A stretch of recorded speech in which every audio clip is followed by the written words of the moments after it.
The social influences fall out into about 8 key areas in terms of the implications for tourism.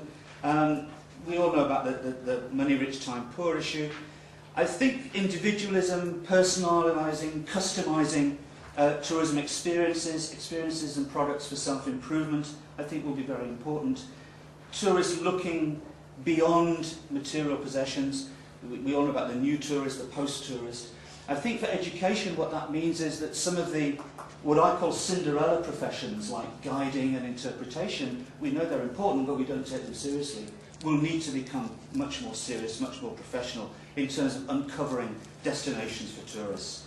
Value for money, the fact that we will be competing more on service delivery rather than price, I think is an important point. Tourists increasingly experimental. Safety stuff I think we know. But then we've got the social and environmental concern. I was in UNWTO for the last 2 days in Madrid, and the talk in the corridors of WTO is all about climate change, carbon emissions, all of this sort of stuff. But what is really concerning that group is the fact that they're now talking to the markets, and some of the markets are saying we will not fly anymore because of the carbon emissions. We will not fly because of the impact on climate change. And this is something we haven't really heard before.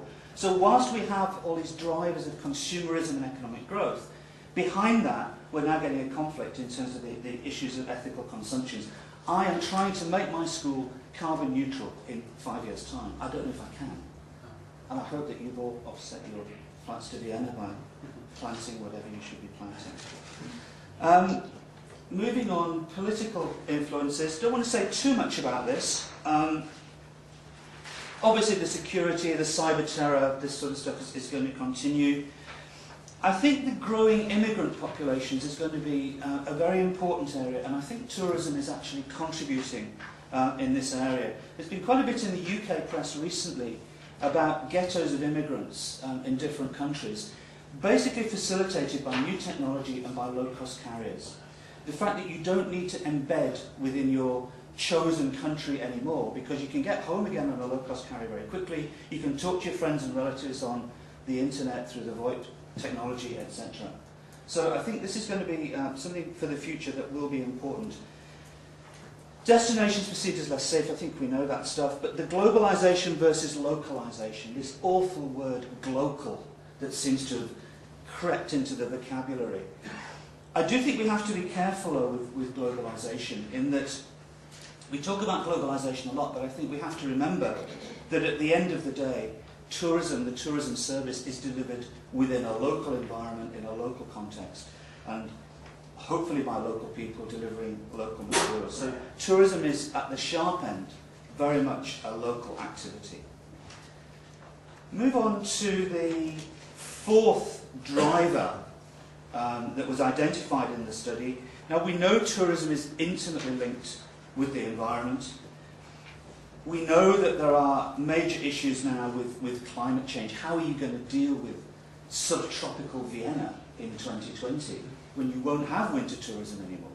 These are scenarios that we need to be looking at and building on at the moment. And also looking at the consumer response to climate change as well, as I've just spoken about. And clearly, all of the things about energy that Jim spoke about are going to be critical. What this means, I think, for tourism is that the products will change, that the profitability of the sector will be impacted, and I think that's starting to happen a little bit, and that tourism is heavily exposed to higher oil prices or to no oil, as Jim mentioned. The final driver is technology. And here we're looking at two key areas coming out of the study. First, information technology, and secondly, transport. Now, we know the technology stuff, and we've got people here who are much better equipped to talk about it than I am, Demetrius, Rodolfo. But tourism, I think, one of the areas that has struck me is the way that tourism is vulnerable to competition from other areas. And I think technology really shows that very well. Tourism is an inherently conservative, non-innovating sector. And so you have the technology companies coming in and seizing the ability to be an intermediary and basically taking that business away from the traditional tourism operators. In terms of the influences that the study identified,